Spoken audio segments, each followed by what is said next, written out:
this lecture, we are going to discuss Raman spectroscopy, which is yet another very important tool for understanding carbon materials. So Raman spectroscopy is often used as a supplementary technique or support technique with X-ray diffraction when it comes to large-scale carbon materials. So when we want to understand, for example, how a carbon material is converting from disordered carbon to, how it is gaining more order or graphitic content. But in the case of nanoscale carbon materials, it is sometimes even used as an independent, the only characterization technique. So why? Because when we have single layer graphene, or bilayer graphene or multi-layer graphene, it's very difficult to to separate them, to differentiate between them. Okay, even the transmission electron microscope may not give you the information that is reliable. So there is a possibility of error in multiple techniques. But Raman spectroscopy is the only technique which can very nicely tell you the difference between single and bilayer graphene. In fact, there is significant difference between the peaks, the intensity of the peaks that you get in Raman spectroscopy. So in that case, it is used extensively. In this lecture, we might not go too much into the details of the the Raman spectrum of graphene. I'll tell you the fundamental things, but we may not go into too much detail because the materials that are more important in this particular course are the bulk carbon materials. So we'll be focusing more on the Raman spectrum of graphite and of disordered carbons and the origin of some of the peaks. Let's see how much we can cover and how much we can understand. So we start with the very fundamental aspect. What is the fundamental principle of Raman spectroscopy? That is known as the Raman effect. Okay, what is Raman effect? Well, whenever we provide a certain energy to an electron or to a molecule, molecules are always vibrating. You probably know this. All the molecules, it's not that they are stationary. It's not that if you have a 6-membered ring that is just, always staying like that. No, it is always vibrating. Okay, so whenever we provide some energy using, let's say, a photon, then what we are doing is we are actually interfering with this vibration, the natural vibration. So there will be some frequency, natural frequency of the vibration for every molecule, which is the characteristic of that molecule, of that material, which is dependent on not just the chemical structure, but also the geometry of the crystal and so on. So that is what actually gives you the information about the molecule. So molecules are vibrating with a certain energy, and what we do is we now provide some external energy using a photon. So we are sort of interfering with the vibrational modes of the molecule, and because of that, some electrons get excited to a higher energy state, and then they come back. When they come back, they lose some radiation. That is what we measure. That is what we basically call Raman spectroscopy. So this is a fundamental principle. Okay, so let's try to understand this with this simple diagram. So I have drawn these 3 lines here. These are basically your states of the electron. So 0 is the ground state. Okay, there is energy. Okay, your electron is sitting at the ground state, and there is this some virtual state. I will tell you what is a virtual state, but before that, let's provide some energy to the electron. Okay, so when we have how do we provide energy? We take a laser. We take a laser which has some photons. Okay, and then this energy is provided to the electron. It takes some of it, and whatever happened, the interference with the vibration, we'll also learn a little bit more about that. So now this electron goes to some state that we don't know, and that's why we call it a virtual state. Basically, virtual state is also not just one state. It can be multiple states. The idea is that we don't exactly know that what is this. So it goes up a little bit. It can be little bit here, little bit there, here, but there is some sort of band of virtual states. So this is where our electron goes, and now it comes back. When it comes back without losing or gaining any energy, then we call it Reyleigh scattering. So you will also get Reyleigh scattering from the molecule. In fact, that is the more prominent one. So this is known as Reyleigh scattering. But what can also happen, you can imagine this, what can also happen is your electron did not come back to its original ground state, but rather it gained some energy. So it came back, but to a slightly higher energy state. What also can happen is your electron actually gave some of its energy to the photon, so it lost some of its energy, and it now came back to, in fact, even lower than what was its ground energy state. Okay, so both of these scattering pathways are also possible. They are known as Stokes lines or anti-Stokes line, also known as Stokes-Raman, anti-Stokes Raman, because this is what the idea of Raman effect is, that we can measure these Stokes and anti-Stokes lines, and what we also can measure is this difference in the energy. So in fact, it is always whatever is the addition, whatever is the gain of in energy, in the case of Stokes lines, pretty much the same is the loss in the energy in the case of anti-Stokes line. And how do we measure this delta E, this difference in energy? Well, we can measure one of the two lines, and we know the energy of the ground state atom. That we know, the energy of the Rayleigh scattering, that we know how, because that is same as the energy that you provided by the photon, right? So you see that there's no change in the state of the electron. Then basically whatever energy we provided is the energy of the Rayleigh scattering. Okay, so this is the fundamental principle of Raman effect. Okay, so well, I told you all molecules vibrate. So now what are we exactly doing here? We provide some energy using the photons, but these photons, what they actually do, they change the polarizability of the molecule. So polarizability is a property I hope you understand. I'll also provide some references later on. But what we are doing is we are actually changing, we are playing with this polarizability. When we change the polarizability, what happens? This induces a dipole moment. So this is an induced dipole moment. In some other spectroscopic techniques, you just have a dipole moment, but here we are inducing it. And because of this, there are some radiations that is what we gain because of this process that is happening, that the excitation of the electrons coming back of the electrons. Because of this induced dipole moment, we get some of these radiations, which could be in both Rayleigh and Stokes anti-Stokes region. So this is what we get. So now we get a sort of a lot of scattered radiations. And what we can do is we can have a filter. So this is a basic schematic of a Raman spectrometer.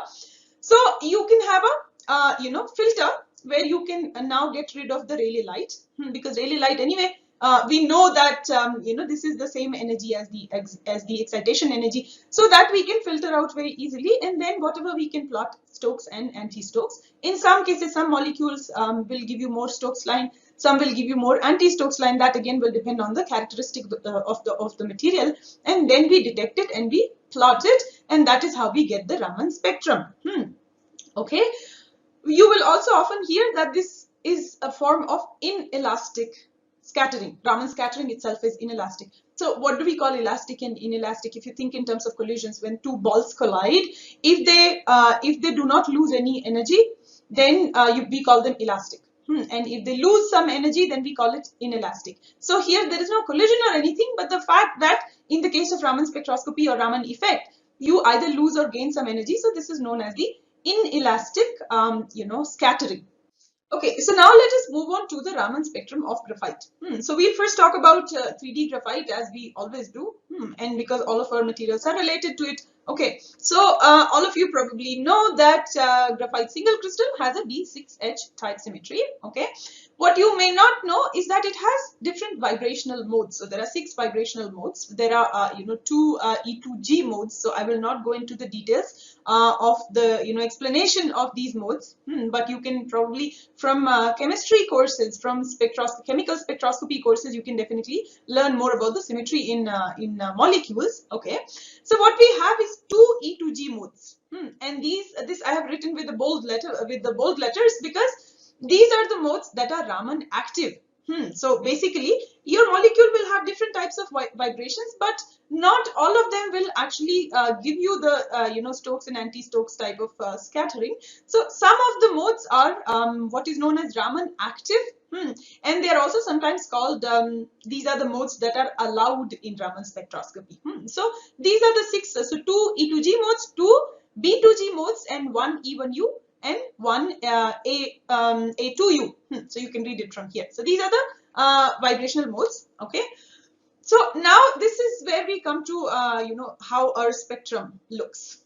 Okay. So these E2G modes are Raman active. So that basically means they'll give you some Stokes or anti-Stokes lines. The first E2G mode, that also gives you some spectrum, but that is at very, very low wave numbers. What is a wave number? That is an inverse of your wavelength, and typically we write it in the units of centimeter inverse. So you can also use any length unit. You can call it nanometer inverse, but the convention is that we write it in centimeter inverse. Okay, so now the first E2G mode also gives you some spectrum, but that is at very, very low wave numbers, 42 or something. This is very low, and we typically don't see it in a Raman spectrum. What we do see, and that is what is known as the signature peak for graphitic carbons in Raman spectroscopy, is the second E2G modes, the intensity that is the result of the second E2G vibrational mode, that gives you what is known as the G band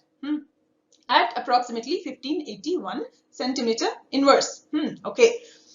This is called the G band because of the fact that it is a characteristic graphite peak. So for G, people often use the term graphite band. Okay, so this is the G band, which you will pretty much always see in your, as long as your material is even slightly graphitic. In fact, sometimes even if it is very highly disordered and very little graphitic content is present, still you will see this is a very dominant peak. So you will see it.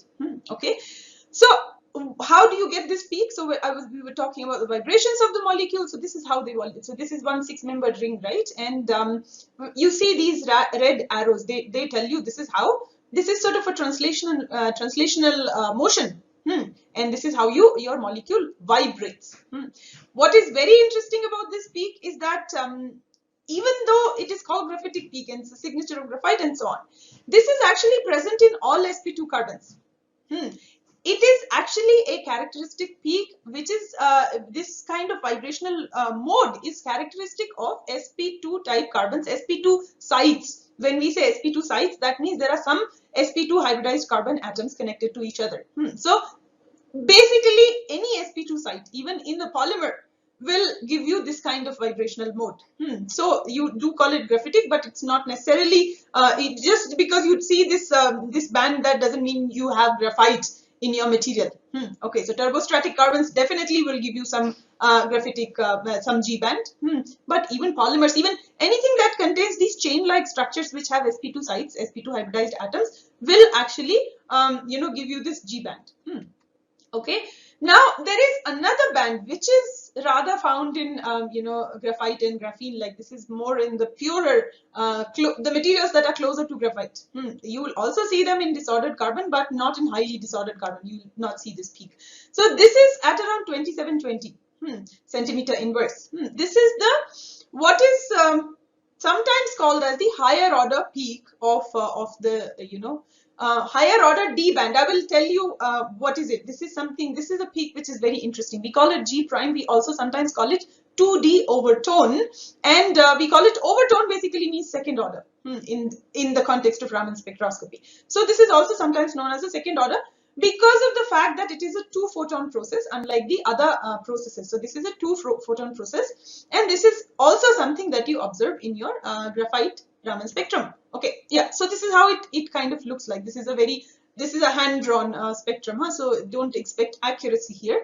But just to let you know that what we have here is at 1581 you have the G band, and that is often, in the case of graphite, definitely it's very sharp. And often it has a very high intensity compared to most of the other bands. And then 2720 or 2724 you will get this relatively shorter but still sharp enough peak in the case of graphene and graphite. So when you have less disorder in the material. Okay, fine. So basically what is happening here, especially why we can also get some very interesting results for graphene like materials and also graphene, the pure graphene, is again because of pi band. So our pi band and the unhybridized p orbital, the electron in that p orbital, and the fact that it is delocalized and it forms an electron cloud. That is, I told you that for most of the interesting properties of graphitic carbons, that is the band, or those pi electrons are actually responsible. So definitely also in this case, in the case of Raman spectroscopy, it becomes even more important because Raman spectroscopy really deals with excitation of electrons, the movement of electrons, the vibration of the overall molecule. So there, the fact that we have this sort of, a delocalized pi band present, that can influence the virtual states of your molecule or of your electron.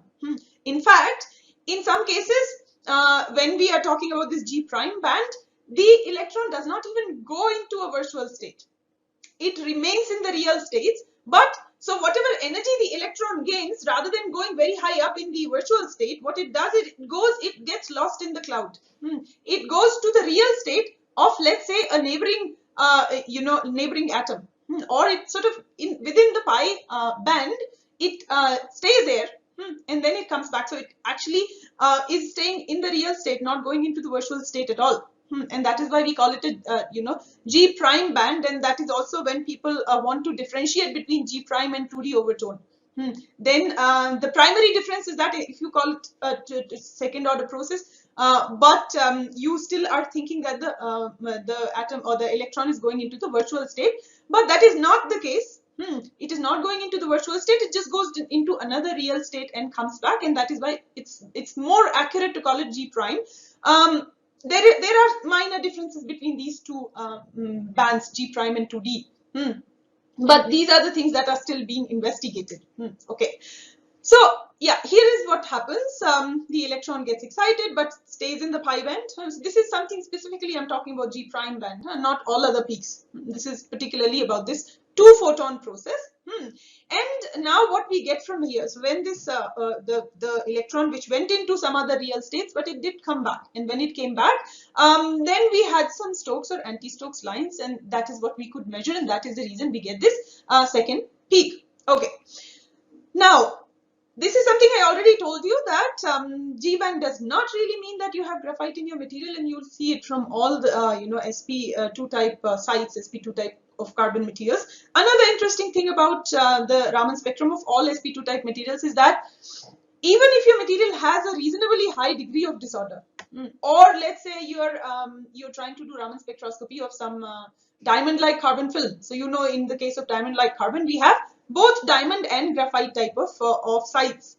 So you have sp3 and sp2 sites. In fact, Raman spectroscopy is often used for differentiating between sp2 and 3 sites. Even in those cases when you have significant amount of non-sp2 sites, the spectrum is often dominated by the peaks that are generated due to the sp2 sites. So this is something very important, and this is something very interesting.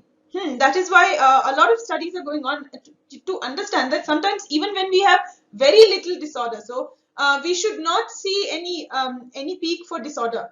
Still we see it.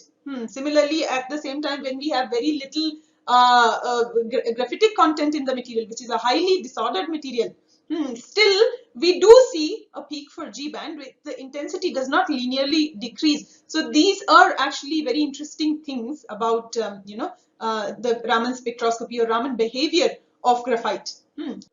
Okay, so on this slide, now you can see the different vibrational modes of graphite and also those of graphene. You can also call these phonon modes. So the red arrows show actually how the atoms, or what are the directions in which the atoms move, and that is why you have this overall vibration. What is very interesting, so I have drawn this image from this from a review article from Andrea Ferrari, which you should definitely read. I'll also towards the end provide some other reading material, because you see we cannot cover all the aspects, especially the aspects related to graphene and the physics behind it. We cannot cover all of them in this particular lecture. So the interesting part is how the vibrational modes of graphene and graphite are related, because we initially started learning about graphite, and then we moved on to graphitic or disordered carbons. So we have not yet talked about the disorder.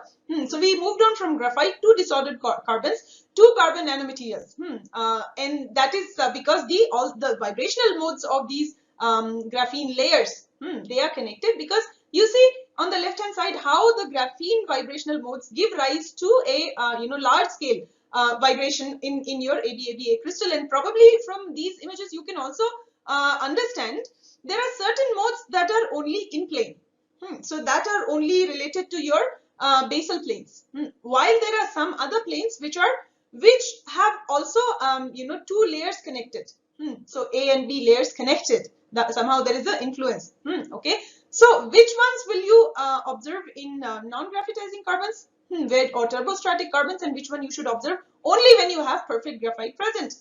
Okay, so these are the different vibrational modes. Now, not all of them are active in Raman spectroscopy.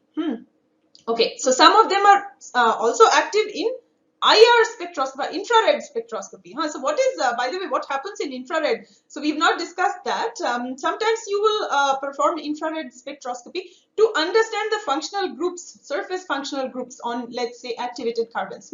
So what happens in the case of IR is that when you remember this from the previous slide, you remember that we have this energy level 0 and we have energy level 1 and -1 and so on. So if the molecule just absorbs the energy of the photon and goes to level 1 from 0 to 1, and then nothing happens, no radiation is, nothing comes back.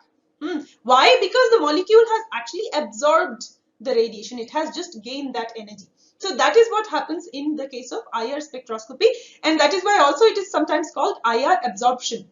So because the molecule actually or the electron actually absorbs the energy of the photon. Okay, so what is also interesting is that in the case of a symmetric molecule, or when you have the center of symmetry present, in the case of such molecules, not just graphene or graphite, but any other molecule, as long as you have the axis of symmetry present, the modes that are active in Raman spectroscopy are not active in IR, and also the other way around. So sometimes, so in the case of graphene, you see that you may have both IR and Raman activity, but when you have graphite, then some modes are IR active, some modes are Raman active, and some more modes are also active in both, but in that case you don't have the axis of symmetry present. So okay, so now you can see these different modes. What is interesting is that, so we also already discussed that only E to G modes are allowed in Raman. So I have shown it with the circle. So these are the two modes that are, that are allowed in Raman spectroscopy. Okay. Yeah. So this is something we already discussed, that you can use Raman spectroscopy to understand graphene. Now we come to the disordered carbons. So disordered carbons are interesting to us, right? We don't always have graphite. When we are doing manufacturing, we definitely, it's rare to have, perfect graphite. Okay. So we understand, again, the effect of heat treatment using Raman spectroscopy is very, very common. How do we do that? So now we need to have some additional band which shows that your material is disordered, right? It turns out that we do have some other additional peak, which is a result of the disorder in the material. We call it the D peak, and it comes at around 1350 centimeter inverse. May not always be at 1350. Okay, this band, we call it D band, and often the term D is related to disorder. So you can call it a disorder band. You will also read the term defect band. Okay, okay. Actually, it originated from diamond, but it is the D band. Okay. Now this band is, it is basically, the origin of this band have been studied a lot. The origins of why do we have the D band? Okay, because it's not, it shifts its position. It also does not, its intensity does not linearly increase with the increase in disorder, but however, in certain region you can have a relatively linear increase in the intensity. But there are interesting things about the D band which we probably still don't know all of them. Okay, this is known as the A1G breathing mode. So here I have shown, this is the motion of your atoms in the hexagonal rings. So this is what is your breathing mode. Okay, and this gives rise to the D band. However, what is very interesting, that this D band is activated by the presence of hexagonal rings, which means that if your material is 100% disordered, which is a hypothetical situation, does not really happen to manufacturing material at least, but if your carbon were to be 100% disordered, let's say it can also be diamond, right, and which does not have any 6-membered rings, it's not disordered, but it does not have sp2 type or 6-membered ring structures. In that case, you will have no D band in principle. Okay, and that is why it's also not correct to call it diamond band, but this is how this is the history, this is how it started.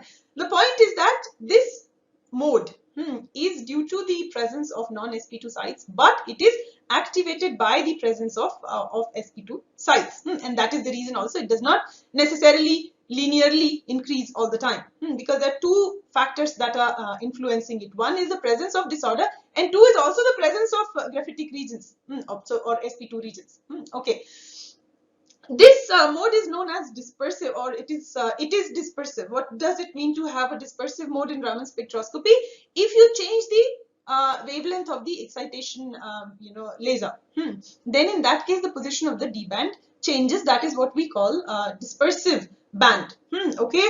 The most common wavelengths that are used for excitation in the case of Raman spectroscopy are between 515 514.5 nanometer and 632 nanometer. These are the most common ones. Okay, so if you move from 515 to 632, in that case you will the position and even the intensity of your D band can change. That does not happen to the G band. G band remains there, but this particular band is dispersive.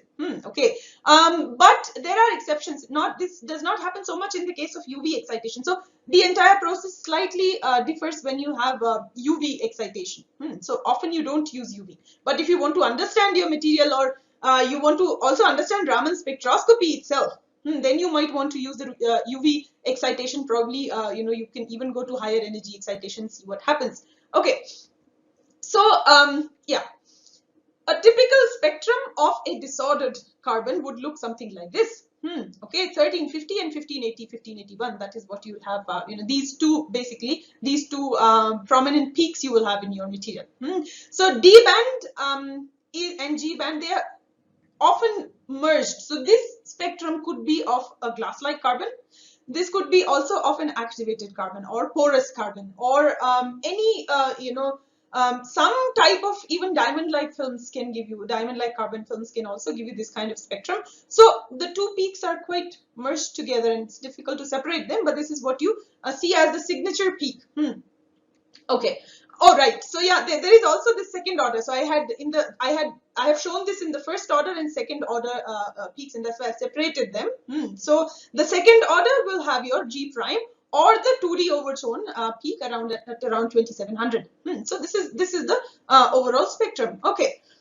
So yeah, I told you that initially we thought that even SP, because non-SP2 sites will give you the D band, it was called the diamond band, but now we call it, typically we call it disordered band. Okay. Yeah, this can, now disordered band can, you already know that anything that is non-SP2 can give rise to the disordered band. So it could be SP3 sites as well. It could also be any non-SP2 sites. So we know that in our carbon materials, we have these SP2 plus N type hybridization also. In that case also, you can get this kind of peak. Okay. Now I told you that what is challenging here is the integration of these two peaks, because these two peaks are often merged. So what you need to do is you need to use certain software, and then you need to sort of fit these curves. And the fitting parameters can actually make a lot of difference, because often in order to understand the increase in graphitization, the one important parameter that you use is the intensity difference between the D and the G band. So that is known as ID by IG. Okay. Now again, the calculation of D and G, the intensities, can be done just based on the height of the peaks, or it can also be done based on the area of the peak in some cases. So in that case, these little calculations can make actually a lot of difference to what you understand of your material. Okay. Raman spectrum is also you could potentially calculate the crystallite size, but you can already see that in the case of graphite like graphitic carbons, it is already difficult to have these, to fit the parameters. And in addition to that, sometimes this has also been reported, when the crystallite size is too small, then the calculations methods may not work. So typically for manufacturing materials, you will not calculate LA or LC for that matter using Raman spectroscopy. For that purpose, you will use X-ray diffraction. Okay. Fine. So yeah, in general, the peak integration is challenging. So Raman spectrum looks very simple, but its interpretation is not very simple, and especially understanding its origin. Because whenever we are trying to characterize something, we want to understand what is the origin of this kind of peak, right? And in the case of Raman spectroscopy, we still don't completely understand the molecular behavior. And we still we do understand now a lot of things about it, but we still if you change minor things in your material, and you can you expect sometimes the Raman spectrum to change, but it does not change. and sometimes you don't expect it to change, but it does. So these kind of things are still there when it comes to Raman spectrum. Okay, so now let us briefly talk about the other possible peaks in your Raman spectrum of carbon, and also the applications, some of the applications. Okay, this is another hand-drawn spectrum, and please do not scale it, and I suggest that don't use it anywhere else as an example, because this is just just to show you the positions of the peaks, and in fact in some cases I have just made the peaks bigger just to show you that they come at those positions. But some of these peaks are very, very small, so often they are merged also with the other peaks, and you may not see them. Okay. So other than, so you see that around 1300, 1350, you have the D band, and then you have 1580, you have the G band. So in this particular case, the D band is very strong, but you often get these two peaks merged, and you don't get the D band so strong compared to the, let's say if it is a highly disordered carbon or something. Then after that, you see this very small D prime band, which is often merged with the D band, or you will just see slight shape change in of your D band. That could be due to this D prime band, and then you can see all other potential peaks. The G prime or 2D band that I have shown here may not be as strong and sharp as it looks, because you see the material is highly disordered. But these are just the positions of the possible peaks in your if you are analyzing a disordered carbon material. Okay. What are the applications? We know, I mean, we use it for characterizing the material when we are performing the heat treatment. So this is definitely one application. Other than that, it is also very interesting when you have intercalation compounds. Intercalation means you have these two layers of your graphite, right? If something goes inside and comes out. So let's say there is some little ball which goes inside my hands. These are the two layers. So this is your intercalation, Okay.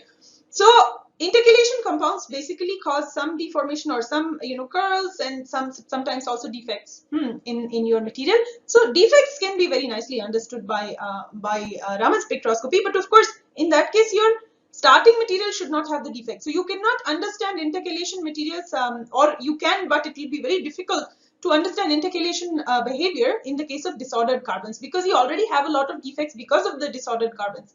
The characteristic defects, and then you will also induce some more defect because of intercalation.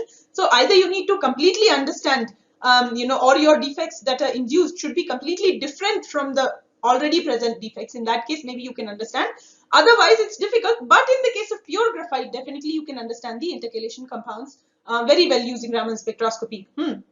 Okay. What else can you do? It is a heat treatment of annealed carbon is fine, but also for understanding the defects in carbon fibers.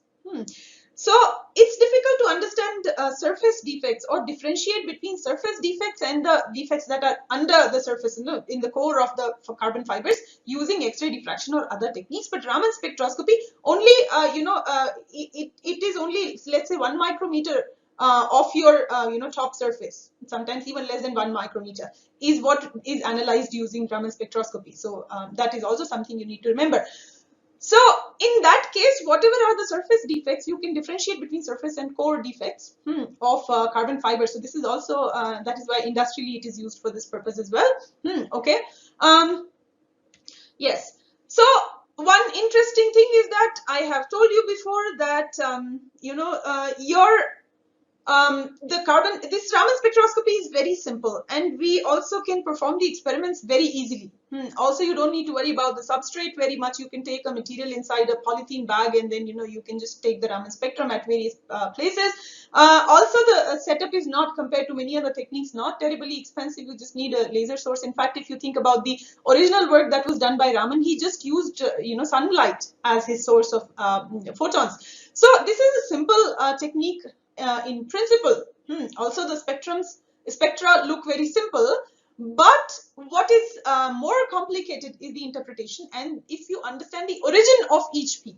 So when you analyze a Raman spectrum, try to understand why do you get a certain peak, and why don't you see too much change in your material when you make minor changes to your when you make changes to your material. Why don't they completely reflect in your Raman spectrum? So the origins of all of these the Raman behavior of the molecule is what is very interesting and also reasonably complex, and that is why it is a topic of research.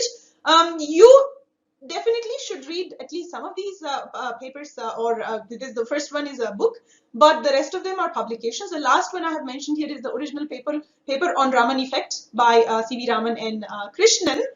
So all of these things you should definitely read, and yeah, we can probably find out if, some new techniques related to Raman spectroscopy. In fact, many such techniques are already available, but perhaps this spectroscopy still has a lot of scope for improvement when it comes to characterizing carbon materials.